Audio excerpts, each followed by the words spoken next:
Revenge with Karen. Can someone explain why the chemical waste log from line 7 says see spreadsheet when the spreadsheet tab is blank? Mara didn't ask loudly. She never did. Her voice barely carried past her desk, one of those government-issued beige laminate cubes they wheeled in during the last lean operations initiative. Fluorescent lights buzzed like they were mad at her for existing. Her monitor was already making that faint whining noise again, like it knew what was coming before she did. She'd been staring at the file for 30 minutes. Every week, like clockwork, the manufacturing plant logged its hazardous waste outputs into the EPA reporting tool. Most of it was boilerplate, liters in, liters out, pH levels, containment logs, sign-offs. Routine, redundant, legal napalm if ignored. But this week, the solvent output from the new line, a volatile cocktail called XC107, was missing. The input amounts were high. The disposal record, an empty spreadsheet link, and a digital shrug. Mara clicked the drop-down, tagged the file, and added a compliance flag. Then she drafted an email. Subject, missing solvent disposal data line 7. Hi Josh, I noticed that line 7 solvent records aren't matching up with the disposal documentation. Please advise, this could trigger a review if it hits audit. Mara, no response. Double-checked her calendar. The quarterly filing was due that Friday, 3:00 p.m. sharp. No extensions. The EPA didn't do grace periods. She didn't panic. Not yet. She logged the discrepancy into the internal tracker, added a red exclamation point for visibility, and attached screenshots to the flag. Then she clicked submit, shut her eyes for 3 seconds, and took a sip of the same stale peppermint tea she'd microwaved 4 times already. The cup said #1 compliance queen, a joke gift from her old boss. That boss had been laid off 18 months ago when the new VP took over and started restructuring for growth. She missed him. He listened. He didn't pretend compliance was optional. The new VP, Josh Langley, was a finance guy, MBA out of some East Coast somewhere, probably thought acronyms were magic spells. His big initiative was streamlining, cutting redundant processes, centralizing operations, and eliminating low-yield positions. He liked to say things like risk is just poorly managed opportunity while making eye contact like a shark at a sales convention. Mara had been flagged once before, quietly, after a review where HR called her overly autonomous. She wasn't warm enough, didn't engage in team-building exercises, didn't show up to Wine Wednesdays or wear the company t-shirt on Spirit Days. Figured they were waiting for an excuse. Still, she'd kept her head down, done her job, and made damn sure the plant stayed operational legally. The file glowed on her screen. Something about it didn't sit right. It wasn't just an error. It looked intentional. The formatting was off. The date fields had been overwritten and the change log scrubbed. Somebody knew enough to hide their tracks, but not enough to do it well. She considered escalating. But to who? Josh. Ghosted her last 2 memos. Kelly in HR. Last time Mara tried to clarify a compliance procedure, Kelly suggested she take a communication workshop. So she documented. She always did. She pulled out her red hardback notebook, the one she bought after the merger, when they laid off half the ops team and transferred compliance oversight to her alone until further notice. In looping cursive, she wrote, 2s, 9:42 a.m. Line 7 solvent disposal data missing. Audit risk if not corrected. Emailed VP, logged discrepancy. No response. Watch for follow-up. She underlined no response twice. Across the aisle, someone laughed. One of the new interns, maybe Tyler or Trent, was showing off his compliance dashboard revamp on a shiny MacBook. It had gradients and toggles and absolutely no link to the EPA backend. Mara had tried to explain that once, nodded like she was a podcast episode he'd already heard, and went back to coding an automated compliance mood board. She didn't bother again. At noon, she reheated her tea a 5th time, checked her inbox, nothing. At 1:13 p.m., she tried calling Josh, straight to voicemail. At 2:47 p.m., she emailed again, following up on the missing data from line 7, still unresolved. Please advise ASAP. EPA filing due Friday. She marked it high importance. Not that it mattered. She closed her laptop at exactly 5 o'clock, not because she believed in work-life balance, because she knew better. The more she fixed after hours, the less they valued it.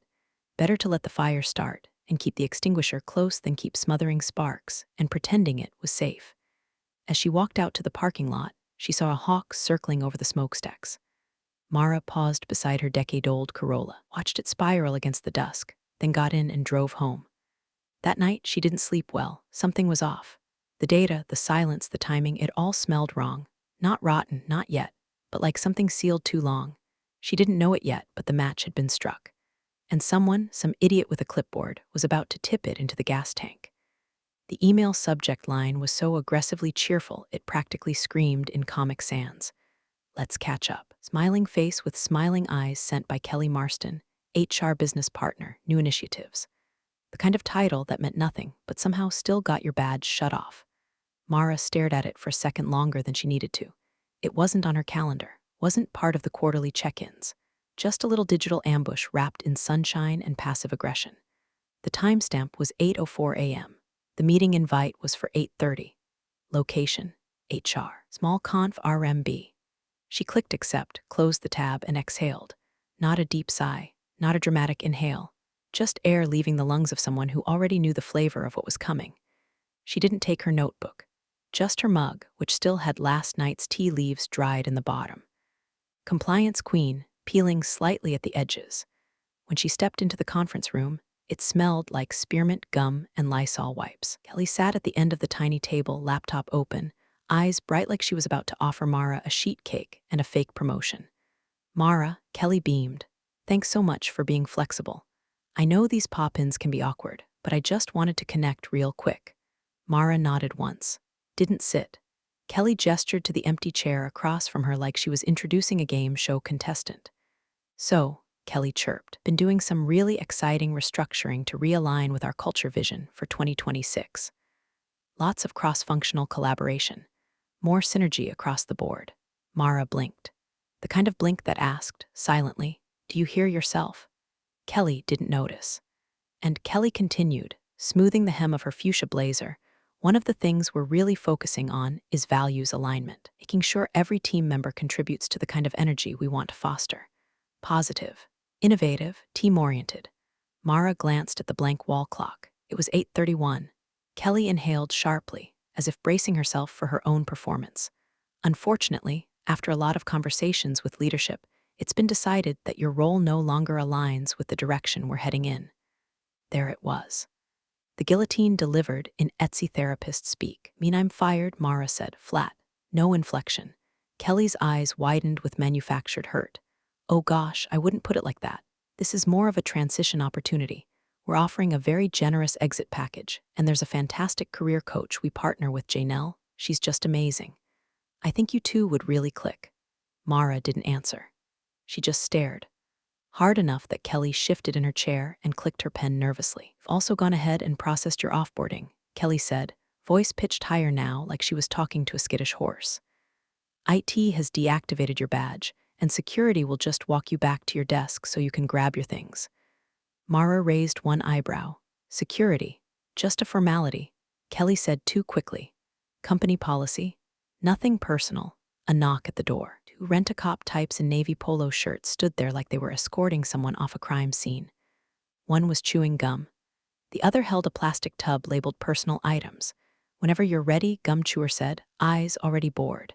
Kelly smiled like she was hosting a baby shower. Thank you so much for your contributions, Mara. Seriously, we appreciate your service.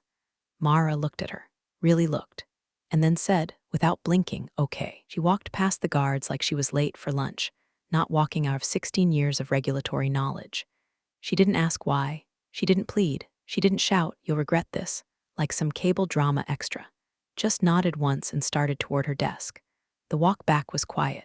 A few coworkers peeked over cubicle walls, confused. A couple whispered. One, Susan from accounting, stood up like she was going to say something, sat down and opened Outlook instead. Her desk already looked like a grave. Someone had unplugged her monitor. A single post-it fluttered under the AC vent. The guards didn't touch anything. She appreciated that. She took her mug, her red notebook, her potted aloe plant, and the backup hard drive she always kept just in case someone got too clever. 15 minutes later, she was back in the parking lot. The sun was too bright. Corolla had a bird dropping on the windshield, crusted over like a final insult. As she sat in the driver's seat, keys in her lap, her phone buzzed. One unread email from IT. Subject, termination protocol confirmed your system credentials have been revoked. Please contact HR if you believe this was in error. She didn't, and she wouldn't. She turned her phone off. Not airplane mode. Off. Then reached into the passenger seat, pulled out a leather folder with a snapped clasp, and opened it. Inside, 3 thumb drives, a printed master schedule of all EPA compliance deadlines for the next 180 days, and a signed affidavit from a former plant manager about solvent disposal discrepancies dated 2 years ago. She'd labeled the folder in Sharpie 6 months back, for when they get stupid. She tapped the cover with one fingernail. Okay, she repeated to no one, and started the car. 10:16 a.m. the next morning, the compliance dashboard lit up with a red alert. The alert wasn't loud. It didn't come with sirens or dramatic pop-ups. Just a blinking tag in the upper corner of the internal portal. Certification pending 24H deadline. A deadline only one person in the building knew how to manage. A deadline tied to the EPA's automated audit trigger for plants running volatile materials like XZ107. Mara wasn't in the building anymore.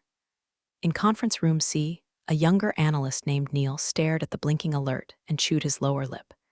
He'd only been with the company for 4 months. He liked pivot tables, not litigation.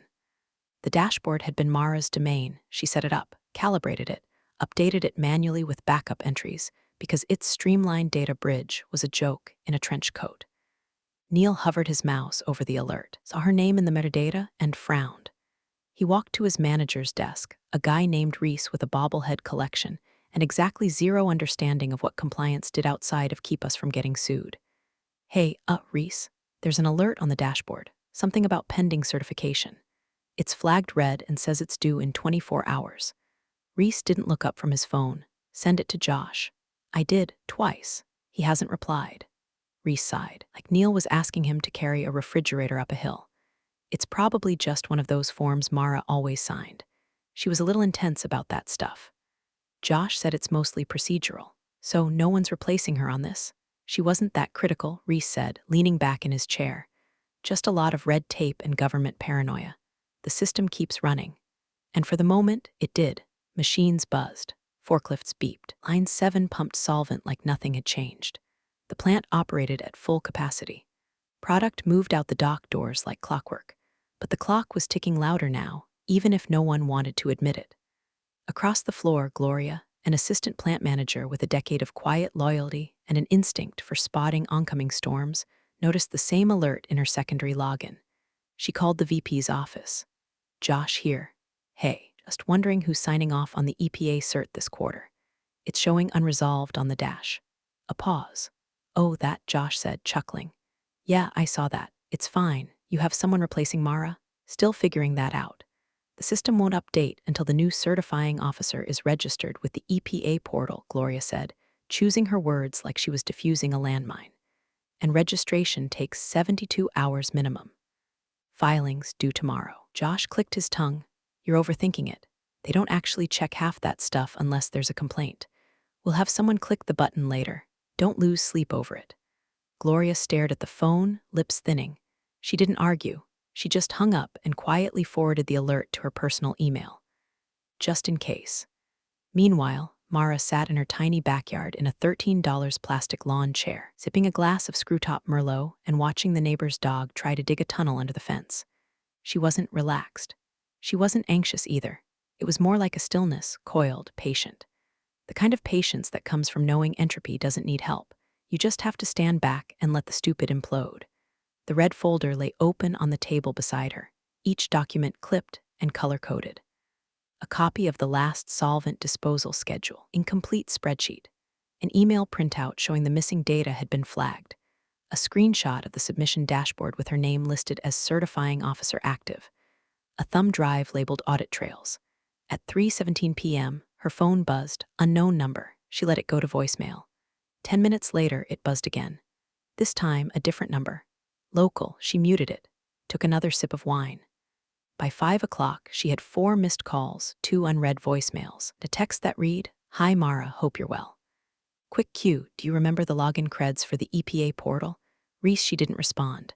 She turned the phone over and pulled a legal pad toward her, writing out the next 48 hours like a battle plan. Not revenge, not vengeance. Just preparation. She'd done this before, twice, in fact. Once in 2011, when a new COO tried to outsource compliance. Once in 2017, when they accidentally filed a quarterly report using Canadian environmental standards. Both times, Mara had pulled them back from the edge. Both times, she'd been thanked with gift cards and platitudes. This time, she wasn't lifting a finger. Not until the offer came. At 7:22 p.m., she got a ping from LinkedIn. "Josh Langley viewed your profile." She laughed, just once. Dry, humorless. Then she flipped the folder closed, took her last sip of wine, and said aloud, "Let it burn."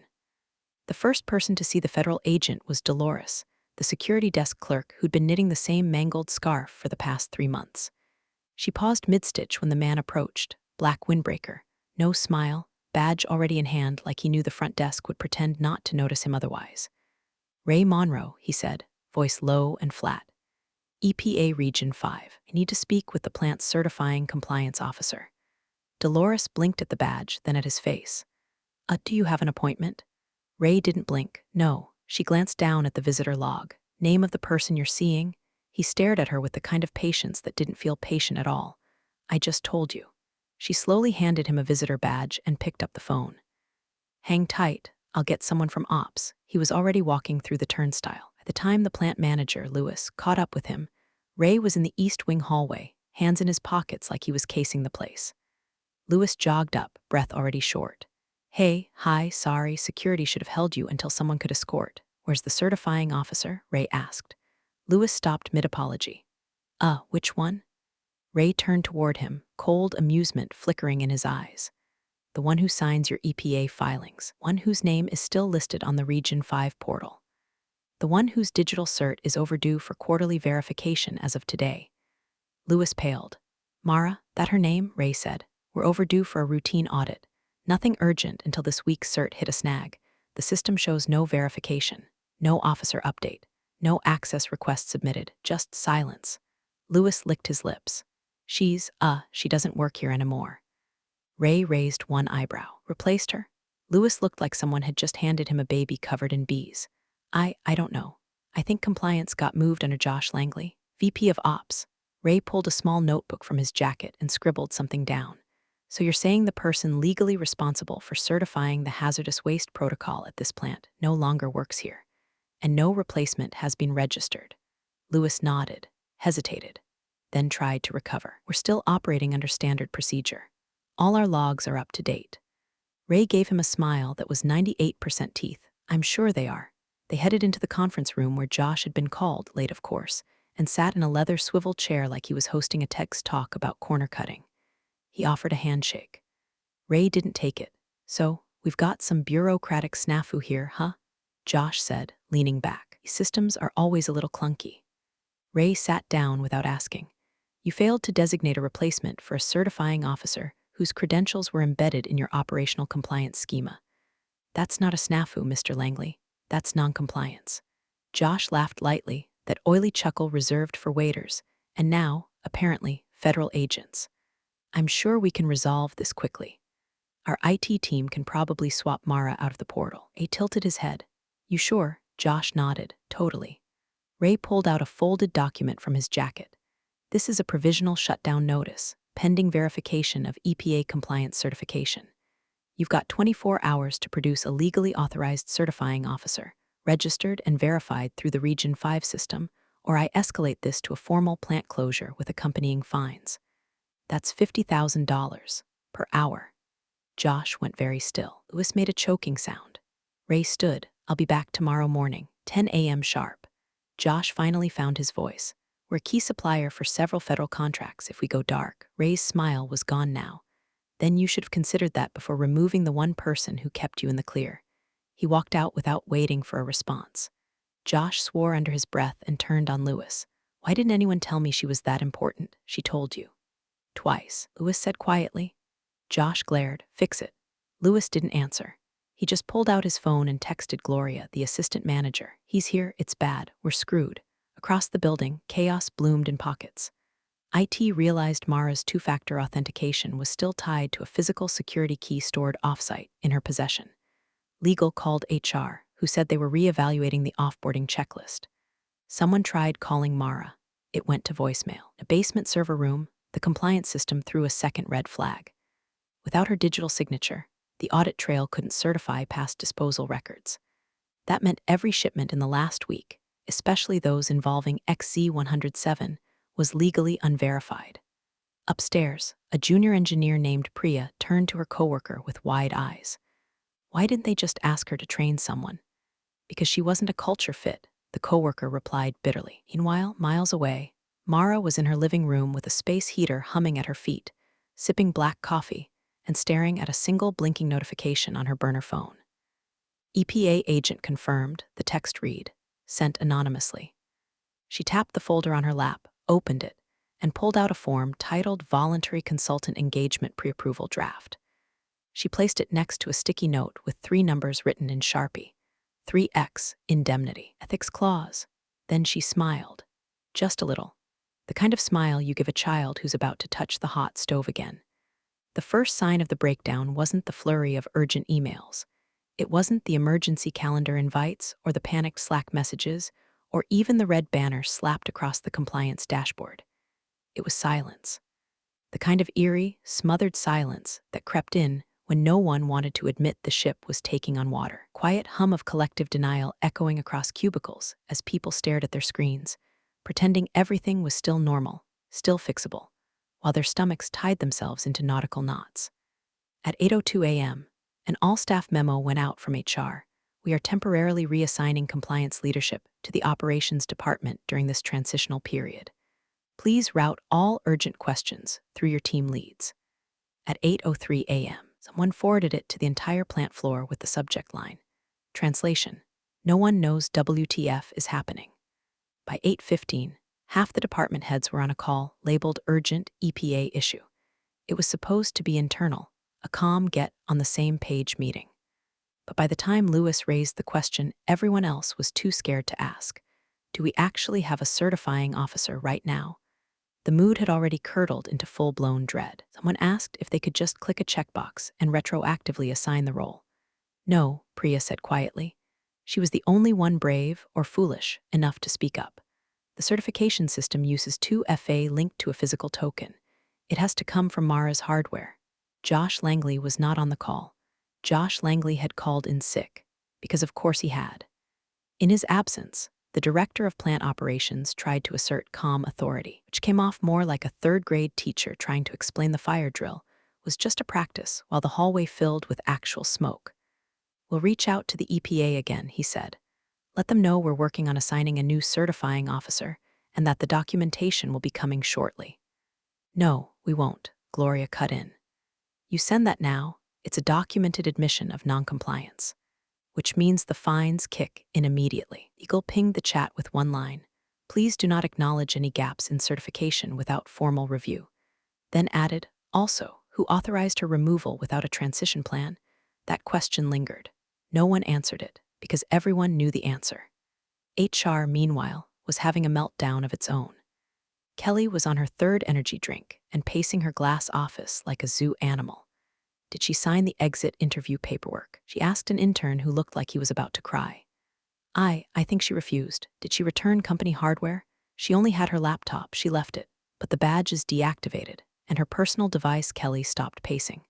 Wait, her personal device? Yeah, she had some kind of dongle she plugged in for the compliance certs. Said legal required it. Kelly blinked. Get me the IT director. The IT director was already in the main server room, surrounded by a half-dozen techs pulling their hair out. They had located Mara's 2FA profile, tied to a U-BY key she owned personally, per a clause in her contract that let her use secure, non-networked hardware to protect against centralized failure vectors. It was legal speak for don't screw with my tools. And it meant one thing now: they couldn't access the compliance system without that device. Not fully.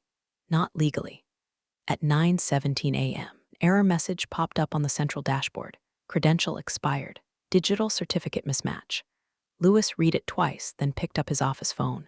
Has anyone tried calling her again? We've left 3 voicemails, someone said. Her LinkedIn says she's open to consulting opportunities. Jesus. At 10:03 a.m., the federal agent returned. This time, he didn't speak. He just handed over a printed packet and a USB drive to the legal liaison. Normal 24-hour shutdown notice, he said. You now have 22. In the background, Josh was still MIA. Word in the hallways was he'd left town for a long weekend. Someone claimed they saw him at the airport. Another said he'd wiped his Slack messages. Priya muttered under her breath, he's gone full possum. At 10:47 a.m., a quiet ping hit Mara's burner phone. Unknown number, no name. Just the message, they're losing it. No one knows how you ran the audit trail system. Mara read it once, then placed the phone back on her desk like she was setting down a chess piece. She was sitting at a second-hand oak table in her guest bedroom, which now functioned as a war room. The red folder sat open, surrounded by printed documentation, backup drives, and a fresh cup of coffee. She clicked open her encrypted notes app and tapped in a few lines. 10:47 a.m. Contact from internal source. No audit trail access. Panic confirmed. VP out of office. Kelly scrambling. Legal aware of missing chain. She didn't smile. But there was a sharpness in her breath, a control. Then calmly she opened a draft email titled, to Legal Counsel, Board of Directors subject. Conditions for return pre-negotiation summary. She didn't hit send. Not yet. Let the deadline breathe. Let the silence simmer. The system do what it always did in her absence, collapse. The call came in at 11:32 a.m. on the dot.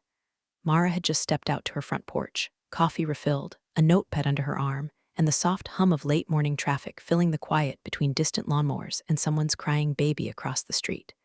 Her phone buzzed twice, lit up with a number she didn't recognize, but she knew the area code. Corporate HQ, direct line. She let it ring once more, then answered without pleasantries. Mara speaking. A pause, then a voice she hadn't heard in nearly 2 years. Hi, this is Dean Lockwood, the CEO, King of Quarterlies, poster boy for quarterly optimism.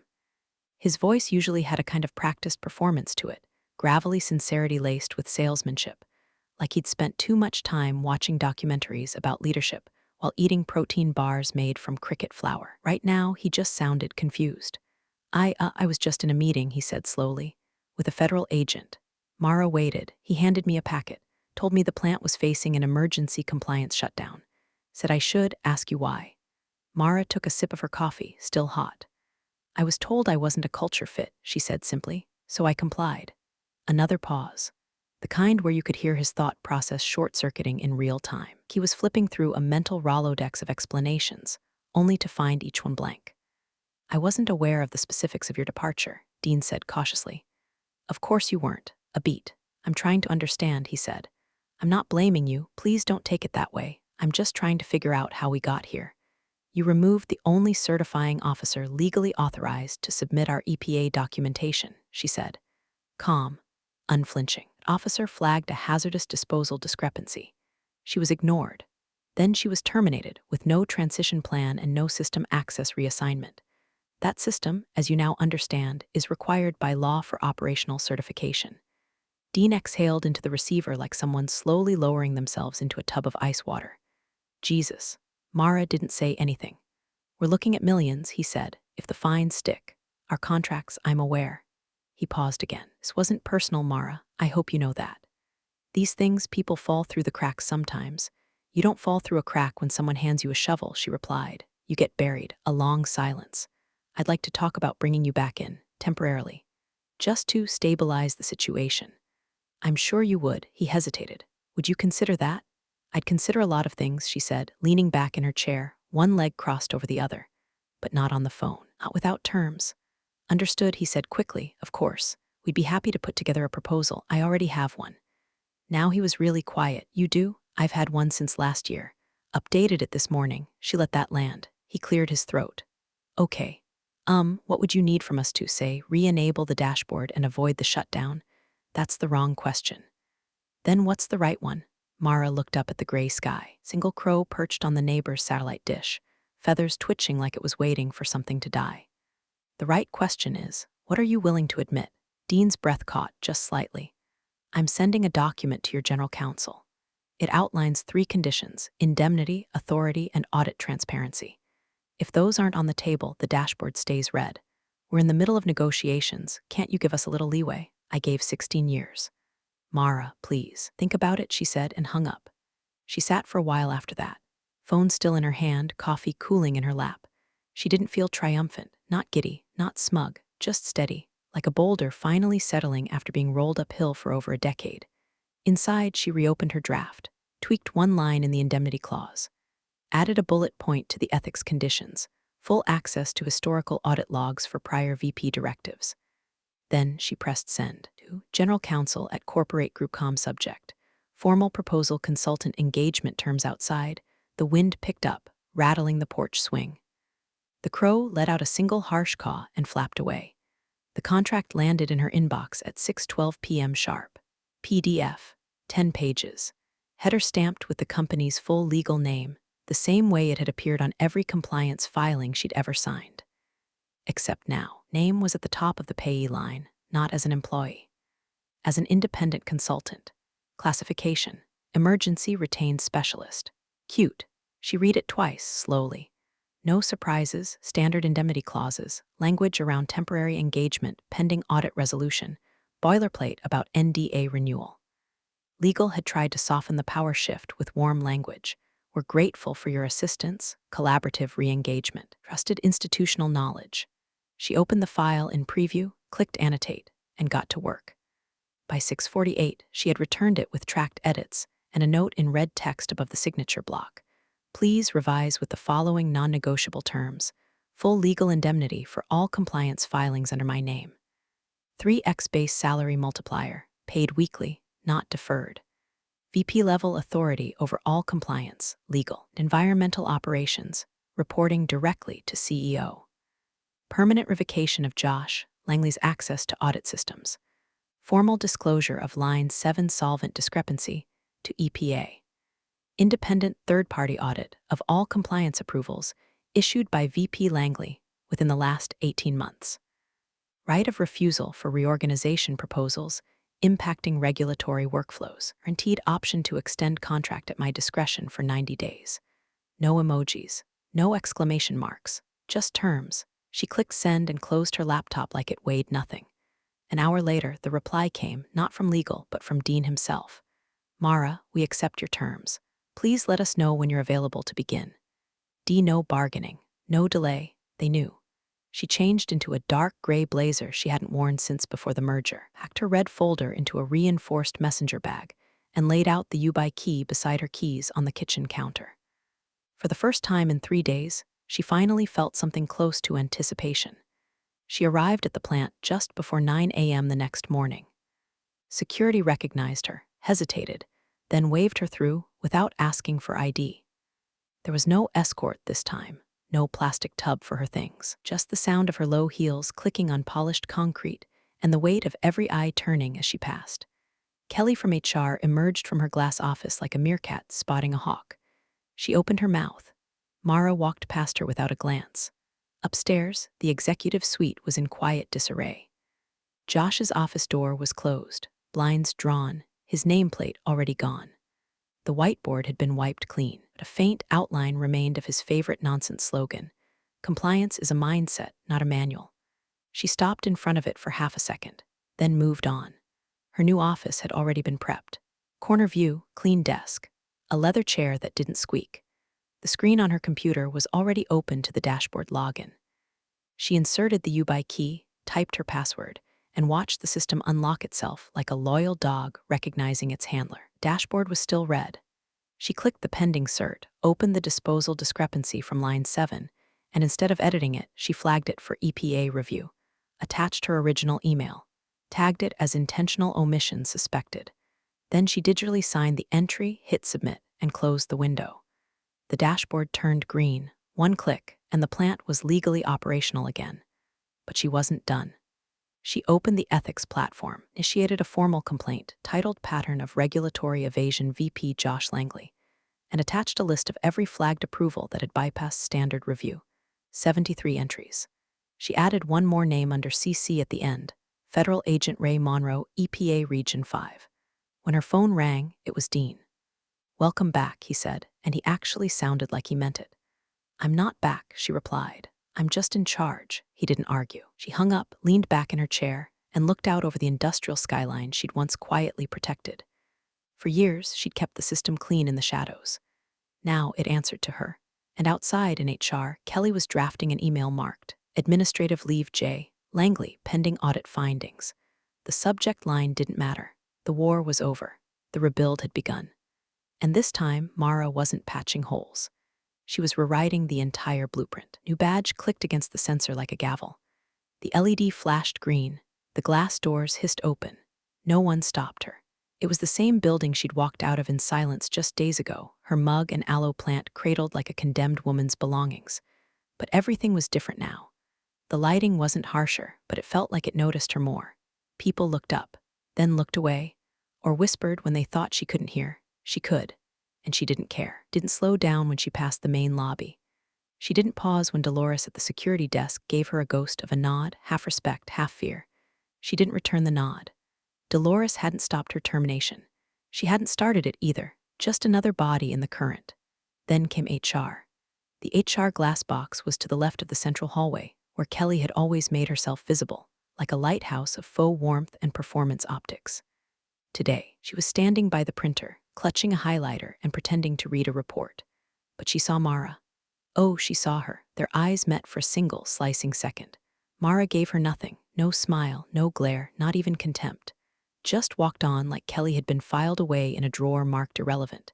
She reached the executive elevator, swiped the badge again, and pressed the button for the top floor. Alone. By the time she stepped out, name was already etched in gold under the doorplate. Mara Connors, VP, Compliance and Risk. Not interim, not acting, not consultant, permanent, authoritative, undisputed. The office had floor-ceiling windows overlooking the loading bays. From here, she could see trucks moving product out.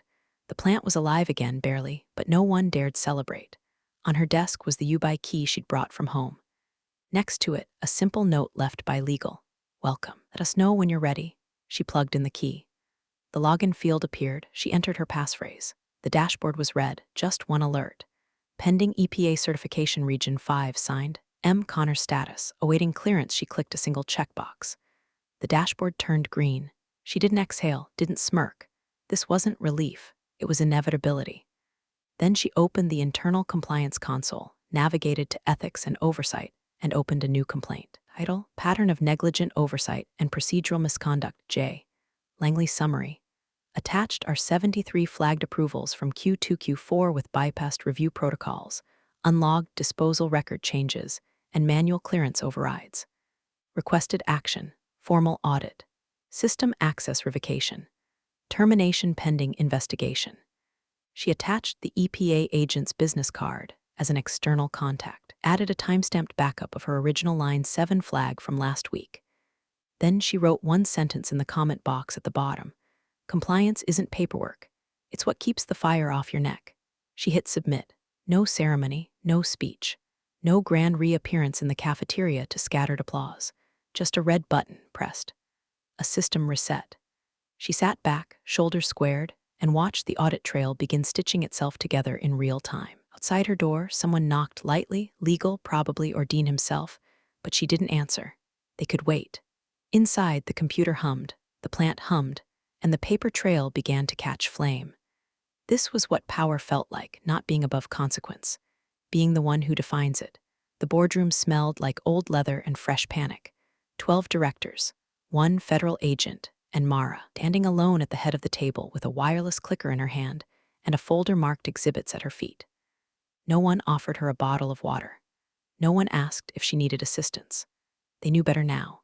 The projector screen behind her glowed with the title slide, Internal Compliance Failures and Imminent Regulatory Exposure, Q2, Q4 Review prepared by M. Connors, VP Compliance and Risk. The silence was so dense it could have been measured in tons. Ian Lockwood sat at the far end, suit crisp, face ashen. He didn't try to open the meeting, didn't call it to order, just looked at her like a priest waiting for the final confession. Mara clicked once. Slide 1, the line 7 solvent logs before and after tampering. Slide 2, screenshot of her flagged discrepancy, time-stamped and ignored. Slide 3, email from Josh Langley brushing off overporting paranoia. Slide 4, comparison of EPA filing protocol versus what was actually submitted under Langley's directive. Each slide landed like a hammer in wet cement, quiet but final. Then came slide 5, solvent disposal modification directive origin. She clicked, and up popped the internal memo. Authored by Langley. Subject line, cost-saving measures. Expedite solvent handling line 7. Subtext, remove extra disposal steps. Cut the compliance fat. She read the memo out loud. Didn't raise her voice. Let the words hang. No one spoke. Finally, the federal agent, Ray Monroe, stone-faced, arms crossed, leaned forward. Had this report reached my office with that omission intact, it would have triggered an automatic criminal investigation. His eyes swept the room. We don't call first when that happens. We arrive, with badges. Dean looked like someone had swapped out his blood for ice water. He turned slowly toward Mara. If you hadn't stepped in, she didn't flinch. I didn't, she said, eyes locked on his. You fired me. I just waited. Ray nodded once, slowly, like he was confirming a truth no one wanted to hear. The board murmured. A few shifted in their seats. One elderly member closed his binder without looking up. Dean inhaled, shallow, unsteady. What do you recommend? Mara didn't blink. Immediate termination of Josh Langley. Ethics review of all ops initiatives tied to his department. HR to be audited for protocol failure. All future compliance personnel to report directly to risk and legal. And a formal apology to the EPA, in writing. Ray leaned back. Sounds like she's doing your job for you. Dean looked down at the table and nodded once, so ordered. The HR rep at the table, Kelly's backup, cleared her throat. And Kelly Marston. Mara didn't even turn. Administrative leave. Pending review. No one objected. No one dared. Dean stood. This meeting is adjourned. Mara didn't move. She let them file out first. One by one. Eyes averted. Words unsaid. Langley didn't show. Never had. Rumor said he was in Colorado, cleansing his spirit. He'd find out about his termination when his keycard bounced off a locked door and an HR bot emailed him a link to a severance agreement he'd be lucky to sign. Kelly was already packing her desk. When Mara finally left the boardroom, it was with the pace of someone walking a corridor she had memorized, not just in floor plans, but in grudges. She didn't stop for greetings, didn't glance at the closed doors behind her. She reached the executive suite, turned the corner, and approached her office. Someone had swapped the plaque. Chief Risk Officer Mara Connors. She opened the door, sat at the desk, opened the same dashboard she'd built. All green, no celebration, no champagne. No, you were right, just silence. Just order, just power, paid in full.